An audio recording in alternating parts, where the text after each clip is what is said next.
যা গরম পড়েছে, রিচ খাবার আর ভালো লাগছে না। তাই বন্ধুরা পাতলা করে একটা মাছের ঝোল বানিয়ে নিলাম। তো দেখতে থাকো কেমন করে বানাচ্ছি আমি।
মাছের ঝোলটা আমার রেডি হয়ে গেল।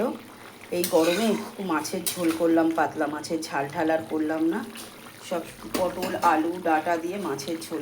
তো কেমন লাগলো আমার রান্নাটা আর ভিডিওটা অবশ্যই কমেন্ট করে জানিও কিন্তু। দেখা হবে আবার অন্য ভিডিওতে, ততক্ষণ টাটা।